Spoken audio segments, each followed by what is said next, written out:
कुछ असामाजिक तत्वों ने जंगल के ऊपर पूरी तरीके से कब्जा कर लिया था।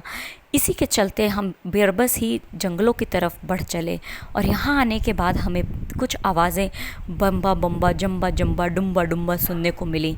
इन आवाज़ों को सुनने के बाद हम बिल्कुल पूरी तरीके से भयभीत हो चुके थे। जब हमने पीछे मुड़ कर के देखा इन आवाज़ों को सुनने के बाद, तो हमें पता चला कि हमारे अलावा यहाँ पर कुकुर भी रहते हैं। जब ये कुकुर कहीं छुप गए तो मैंने देखा कि उस कुकुर को ढूंढता हुआ कोई अजीब सा आदमी भी चला आ रहा था। इस आदमी को देख करके मेरी तो सिट्टी पिट्टी बिल्कुल गुम हो गई, क्योंकि मुझे ऐसा लग रहा था ये असामाजिक तत्व यही हैं। उसके बाद मैंने किसी तरीके से रात बिताई और सुबह होते ही मैं बुद्ध की शरण में चली गई ताकि मुझे थोड़ी शांति मिले। और उसके बाद मैंने फिर से पूरे फॉरेस्ट का मुआयना किया और मुझे पता चला कि असामाजिक तत्वों के कब्ज़े की वजह से हमें कुछ भी नज़र नहीं आ रहा था। और उसके बाद हमने डिसाइड किया कि हम यहीं पे रुकेंगे और इस पूरे मामले को ख़त्म करके ही यहाँ से वापस जाएंगे।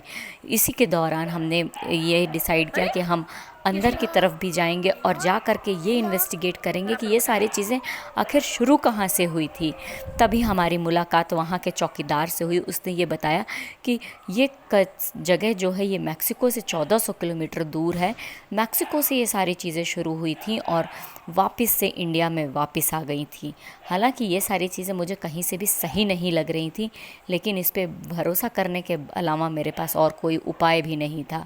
यही सब विचार करते हुए मैंने अपने साथी से बोला कि जाओ और कैंटीन वाले से पूछ के आओ कि आज कुछ खाने को देगा या नहीं देगा। वो वैसे ही नाराज़ होकर के उदास होकर मेरे पास वापस लौट आया।